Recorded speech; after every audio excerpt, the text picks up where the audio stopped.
Hey guys, my name is Char Gameplays, and welcome to Buried, an interactive story. So, this is my first video on the channel, not the first video I've recorded, but probably the first video I'm gonna post. So, there's 5 chapters, and it's like a choose your own story thing, I guess you could say.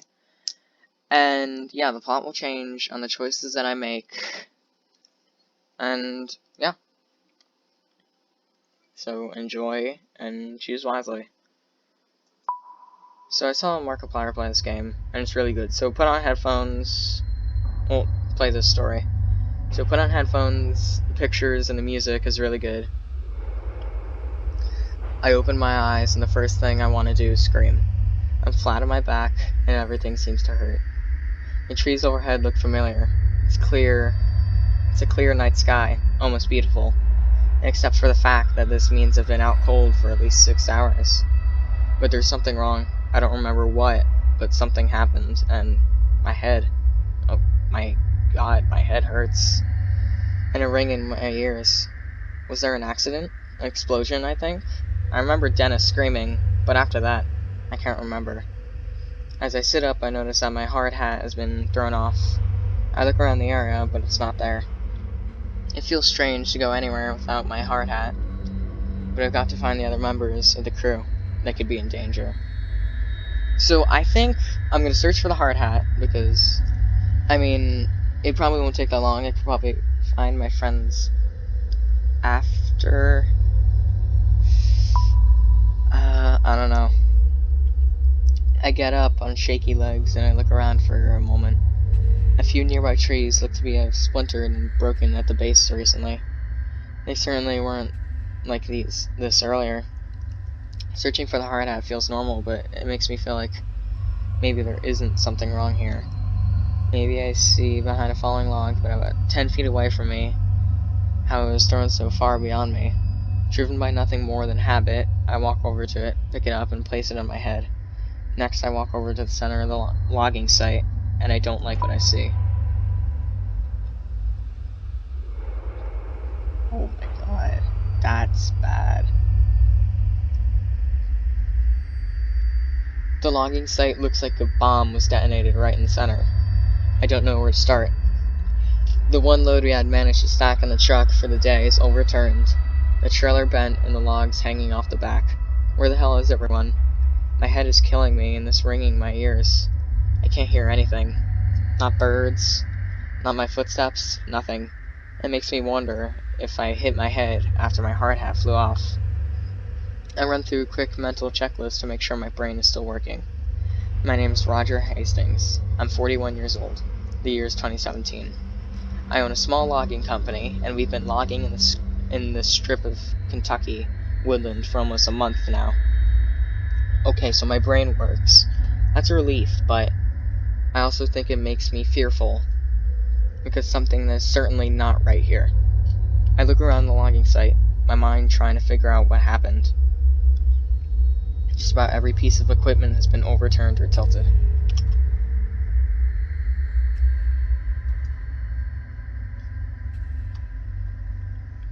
I'm gonna look at the debris. There are bits of debris everywhere. There are fragments of the 5-gallon bucket I keep our work rags in, a loose saw chain, and an overturned gas canister. Had there been an explosion, all of the fuel on the site would have started on fire, but there's no charring, no burning, nothing. I walked through the area where Dennis had been working before. From the looks of it, he'd been moving slowly. He'd only taken down 4 trees today. His metal lunchbox is open, an indicator that he'd been taking an early break. But he's not there. No one is. Where the hell is everyone? I could try to make a call on my phone, but its battery is already running out really low. Not that it matters. The reception's crap out here. I'm just gonna waste my phone, so I'm gonna yell. Hey guys, where is everyone? Tony, Dennis, Frank, Joe? But their names fall flat among the wreckage. I get nothing but back other than then scaring away a few birds overhead. Might as well start with walking and trying to find some answers. The highway is almost a mile back to the woods, down to the gravel road we used to reach the site. Maybe the crew ran that way for help. But why'd they leave me? Were they scared out of sorts? Maybe I can catch up to them, but with my truck turned over on its side, it looks like I'll be walking. My god, I can't even remember what I was doing before waking up on my back. Wait, that's underneath the bulldozer. Oh my god, it's a leg. It has to be either Tony or Dennis. The dozer looks unstable, like it might roll some more. Might not be safe to get close, but at the time, I can't just leave him here. So I think I'm gonna look to see who it is. Yeah, okay. Hey, AL, are you okay? Are you alive? Holding onto my hat as I skip over the wrecked equipment and stray logs to get closer. I can see a bit more of the leg. Jeans are soaked in blood. I recognize the work boots. It's clearly Tony. His leg is bent at an impossible angle, nearly crushed flat. And then the closer I get, the more apparent it becomes that Tony didn't survive. If I pull the body out, it's gonna loosen the truck, and then the bulldozer is gonna fall on me, probably, so I'm just gonna leave it alone. I've been going left the whole time. There's nothing I could do for him now. I start to walk back slowly. In my shock, I stumble back, suddenly tripping over one of the stray logs. My head collides with one of the logs as I bite the ground. But my hard hat does its job. Thank God I decided to look for it earlier. But what's more startling is I realize that Tony is dead. Looking at him, I feel something rising in my throat, and I don't know if it's a scream or vomit, but I'll have to push it away. If I lose my cool right now, there are too many questions that will go unanswered. Shit, I can't believe this. Tony, he had 2 boys. He coached his oldest son's basketball team. He was the hardest worker I had, and one of the most honest and reliable men I knew. This isn't right. I can't stay here. I have to find Dennis, Frank, and Joe. I have to find out what happened here.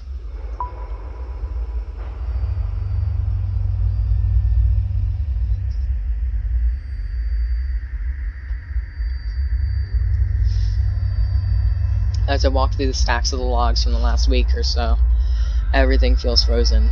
This high-pitched sound in my ears, it's terrible. It keeps happening every few seconds, and the sound's like coming from far away. But I can't help but wonder, is it my ears or is it something else? The silence out here is creepy, and there's a smell, like the atmosphere after a bad summer storm. I might as well admit it. I'm a little scared. Everyone is missing and it's dead quiet out here.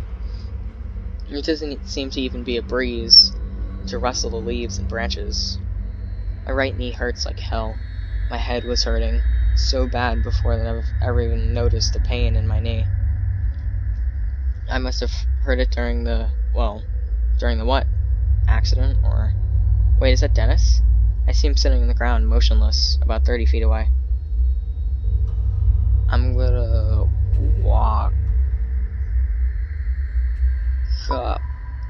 walk up. He's just sitting there, not moving. I walk up slowly next to him. Dennis, hey man, can you hear me? I tap on his shoulder.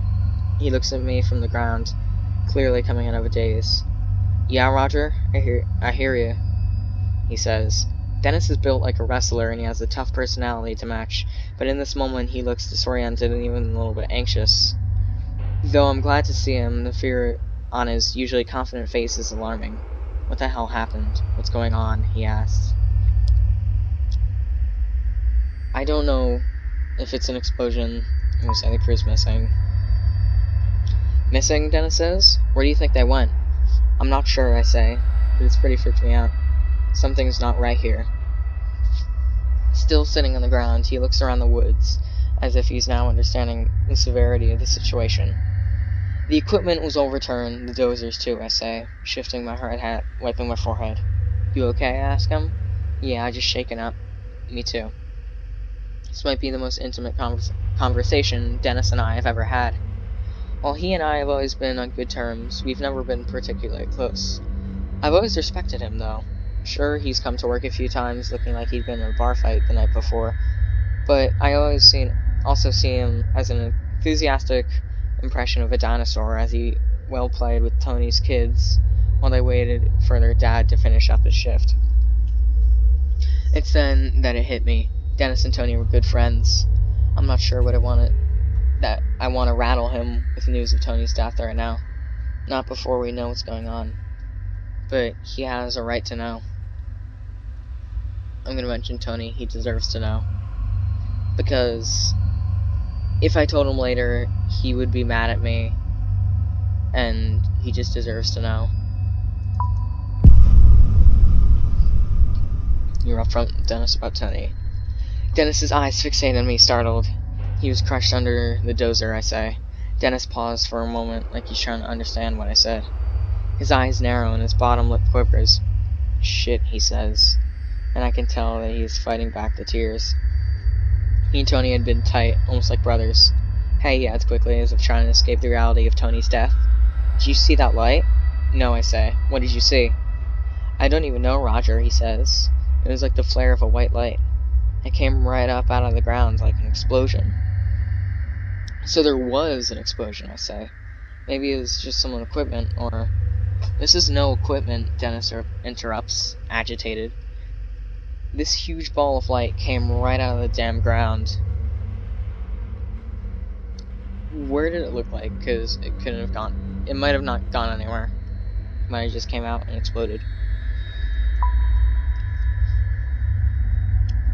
Like, looking into the sun, he says, I just feel somebody stab me in the eyes with a hot knife. When? I'm not sure, he answers, but I had finished about 10 trees for the day, and I'm about to top one. That's when it happened. You're almost done with 10 trees, I ask? Yeah, he says, looking at the ground. You know, I wouldn't want to take a lunch break until I was done. And that's when the light blew up? Why? You don't believe me? I believe him, I guess. You believe Dennis's story. He saw what he saw, I think to myself. He had no reason to lie about this. My God, are you okay? Yeah, I think I'm fine, he says. But if I'm being honest, it scared me pretty bad. Sorry, there's a fly in front of me. And if it's all the same to you, I'd like to get the hell out of here. We'll both stand up and start heading towards the road. It isn't until we start moving that I see Dennis is wounded. His right side is coated in blood, the red seeping through his blue work shirt. There are splatters of it here and there, but also a very large red splotch that makes me worry. I might not get an answer of how he got it, so I'm going to say, is he in pain? I've been better. I don't know how much longer I could stay on my feet, he says. What happened, I ask.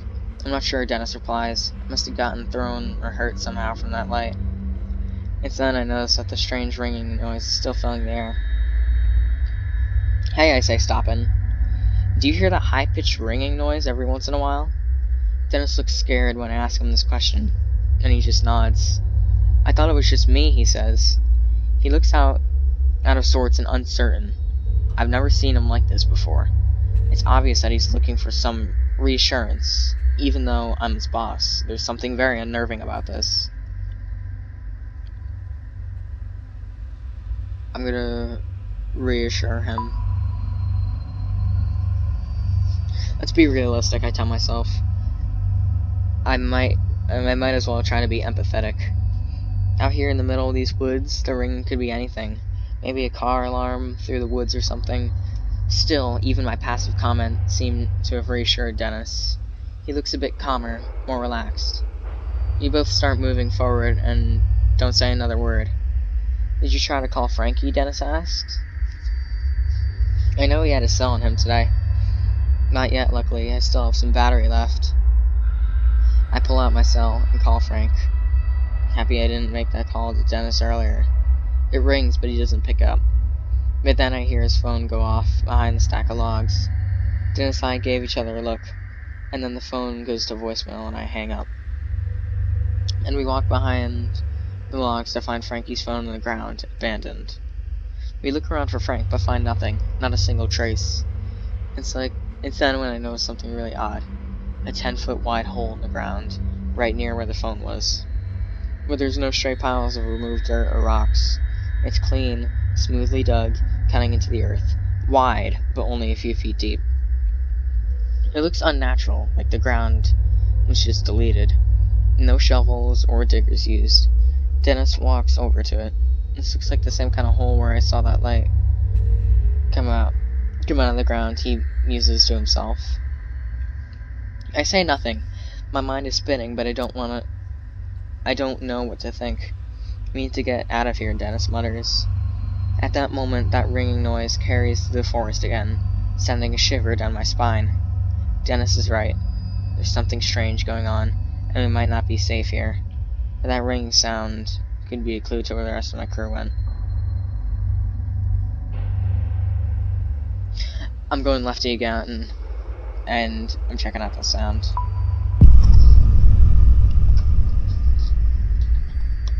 Something's not right, I say.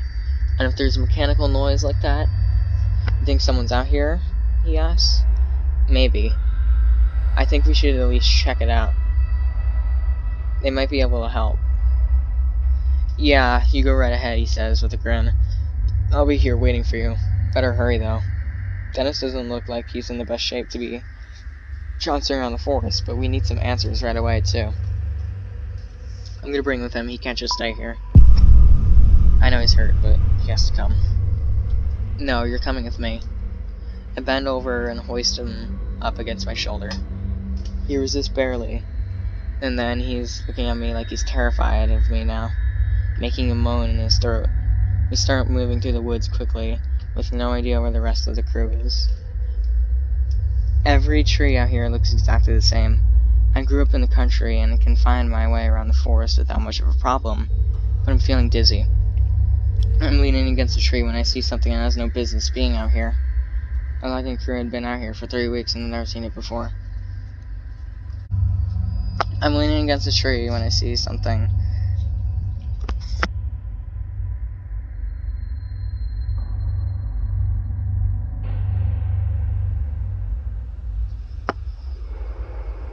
I'm leaning against a tree when I see something that has no business being out here. Our logging crew has been out here for 3 weeks and I've never seen it before.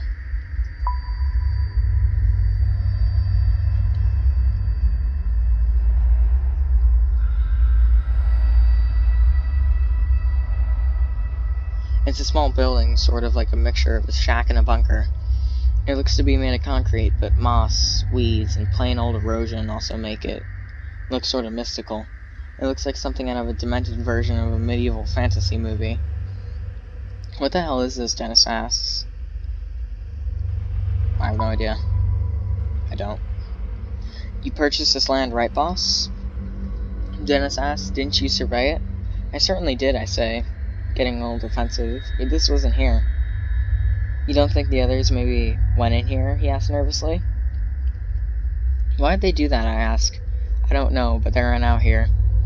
If they aren't inside, they're probably dead, like Tony. He looks at the ground as he says this. I want to go inside, not just to find my crew, but also to appease my curiosity. That ringing noise is coming from inside, but something about this place seems incredibly strange, especially located all by itself out here. It simply doesn't belong. I wonder, do we knock or just go in? Dennis asks.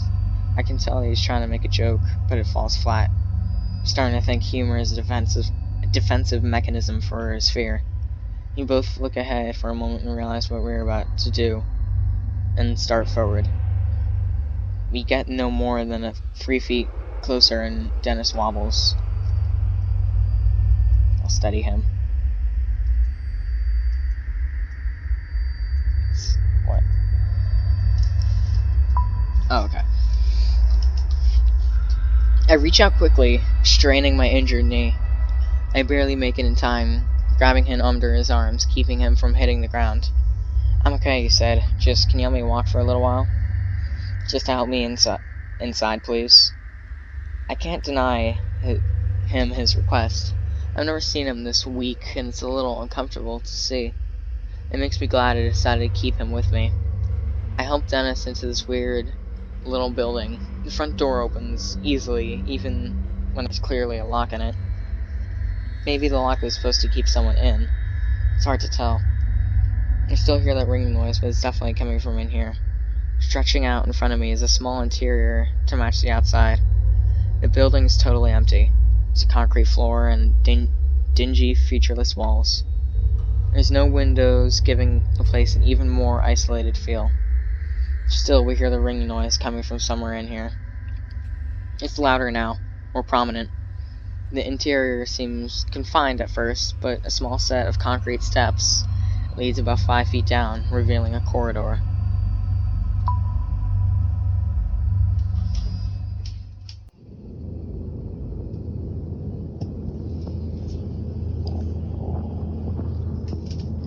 It's a massive corridor.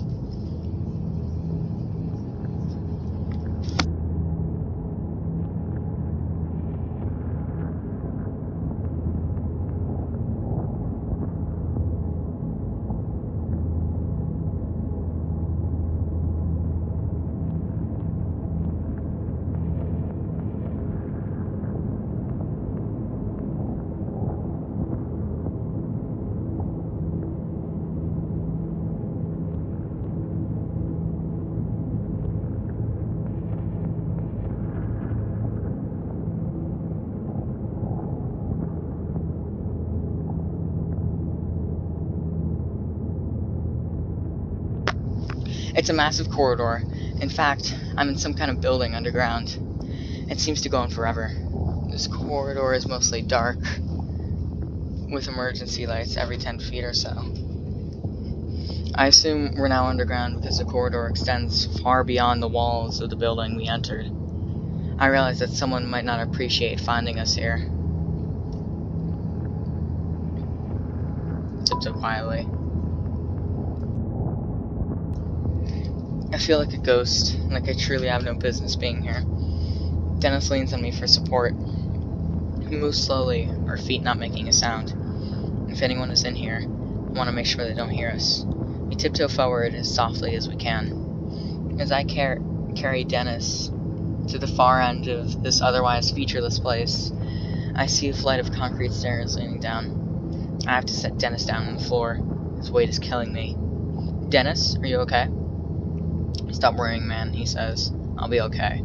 We just need a minute to rest. But I look at him. I'm not so sure. I can still hear the ringing noise every so often, coming from somewhere in here. I look ahead at the concrete stairs, pointing towards them, so that Dennis sees them. Can you make it down those stairs, I ask? He stands up slowly and is visibly making an effort not to fall back down. Yeah, he says, and sounds a little irritated. He starts for the stairs without me, and I have no choice but to follow. We approach the stairs, and just by looking at them, I get the sense that we're crossing some sort of line here. There may very well be no going back.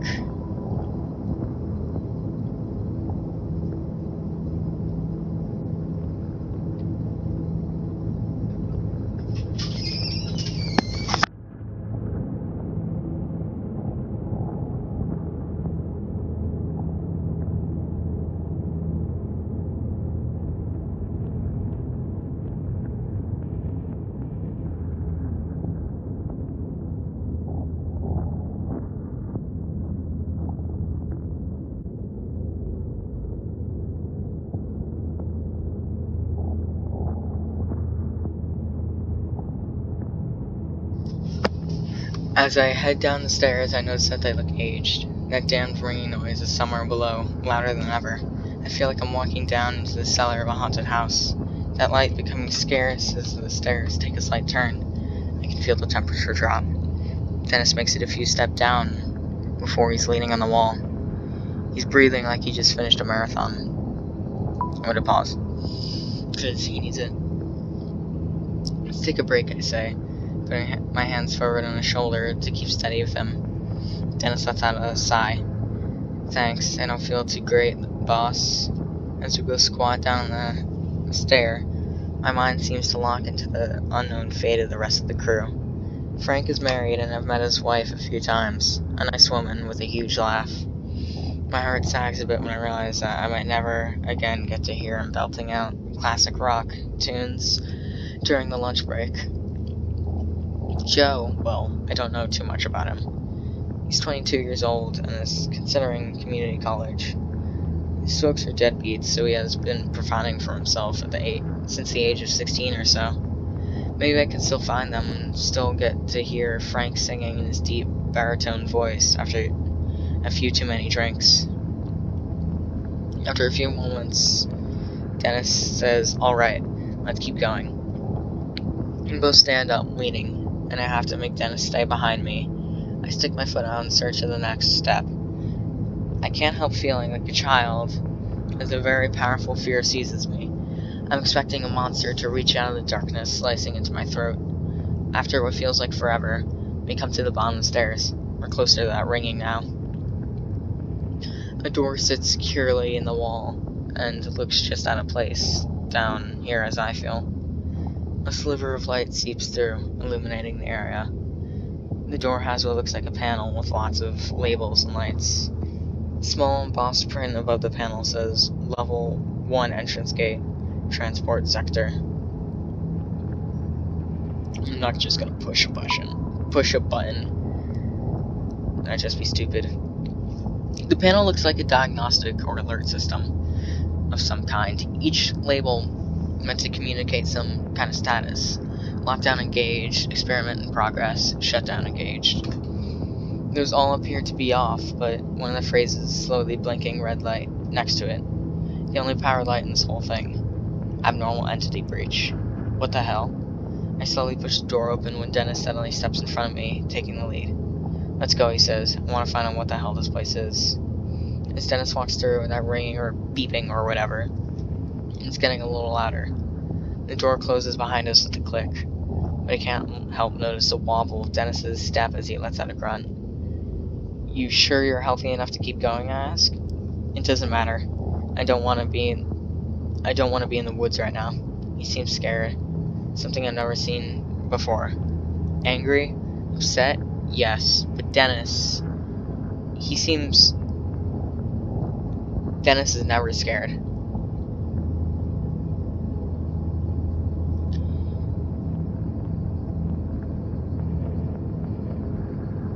"What did you see?" "Maybe you saw something. I don't know what it is, boss, but it's like someone had left the radio on. Crackling. We don't have any radios at the site." It was. I don't know, but it was like something in the forest is moving. I gave him a doubtful look, and he cast his eyes to the ground, frustrated. "I know it sounds," he says, "but I know what I felt. Like walking in a funeral parlor, feeling death and gloom everywhere. I've been so preoccupied with my own fear that I nearly forgot about the ringing noise. It had just become background noise. Take a few more steps and I can now see where we are. It makes no sense, yet another thing that seems out of place. The shapes and muted colors of metal are easy to identify, but it just doesn't belong here." So that's the end of chapter 1. So this is really good, and so far, and it's probably going to get even better. So I recommend you get this, and respect the dead. Even 36 players left Tony's body. Secrets. Even 76 players were upfront with Dennis about Tony's death. Trust. Even 55% told you believed the story. Curiosity. Even 75% went to investigate. And even 64 decided to bring Dennis with you. Okay, so I'm going to leave that there, and make sure to like and subscribe if you like the video and you like my channel. And bye.